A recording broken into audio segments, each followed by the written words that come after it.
अब छात्रों का दुर्भाग्य ये देखिए कि डोमिसाइल बिहार में इंप्लीमेंट हुआ, टीआरई 3 तक कुछ नहीं था।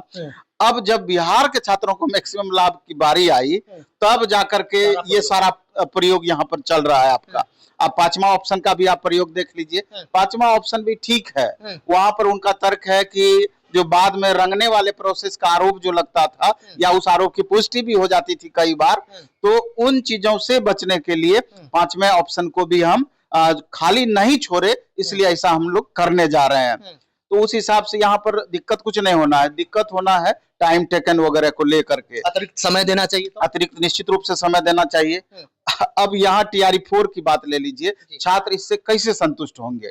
आप जो 2 एग्जाम की बात कर रहे हैं, पहला तो छात्रों को यह आशंका है कि कहीं ना कहीं ये सरकार की साजिश है इस एग्जाम को टालने की, जो कि बिल्कुल सत्य प्रतीत होता है कि अगर ऐसा करेंगे तो इसी बहाने 2-4 महीना और हम आगे खींच सकते हैं। दूसरा कि जब हम बीएड के लिए एंट्रेंस देते हैं, डीएलएड के लिए एंट्रेंस देते हैं, उस एंट्रेंस को पास करके फिर बाद में बीएड अथवा डीएलएड पास करते हैं, उसके बाद फिर सीटेट हम देते हैं, एस्टेट पास करते हैं, तब जाकर के बीपीएससी टीआरई पास करना है, तब जाकर उसमें भी आप 2 एग्जाम कर रहे हैं। इसके बाद इंटरव्यू भी कर दीजिए और भी प्रोसेस कर दीजिए, अगर आपको ऐसा लगता है एकदम पारदर्शी हो जाएगा।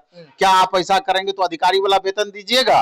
आप अधिकारी की तरह डीएस में मिलता है, डीएसएसपी में मिलता है, तो वैसा आप करेंगे? नहीं, आप वेतन एक फिक्स देंगे, लेकिन सारा प्रयोग इसमें आप करेंगे। एईडीओ का स्थिति अलग था, एईडीओ डायरेक्ट छात्र उसमें शामिल होते थे, लेकिन ये टीआरई वाले छात्र इतने चरण का एग्जाम पास करके यहाँ तक पहुंचते हैं, तो कहां तक जायज है कि आप इसमें फिर 2 चरण का एग्जाम करें? आप अपनी व्यवस्था को सुदृढ़ कीजिए, आप इस चीज को आश्वस्त कीजिए। यूपीएससी वगैरह एग्जाम कंडक्ट करती है, पूरा इंडिया में उसका एग्जाम होता है, कहां इस तरह की बातें होती है? नहीं के बराबर इस तरह की बातें सुनने में मिलती है।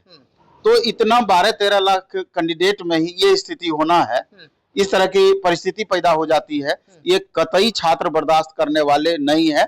और कल से लेकर आज तक में हमको सैकड़ों छात्रों से बात हुई, वो सारे छात्र अब आंदोलन के मूड में है। छात्र नेता से भी बात हुई, छात्र मैक्सिमम छात्रों से भी बात हुई, वो इस चीज को बिल्कुल भी बर्दाश्त नहीं करने वाले हैं। मेरा छात्रों से कहना है कि अब समय आ गया है कि इससे पहले भी जब भी आंदोलन होती थी, आप यूट्यूब पर खाली हुआ करिएगा, और पटना के छात्रों पर तो कतई विश्वास नहीं है।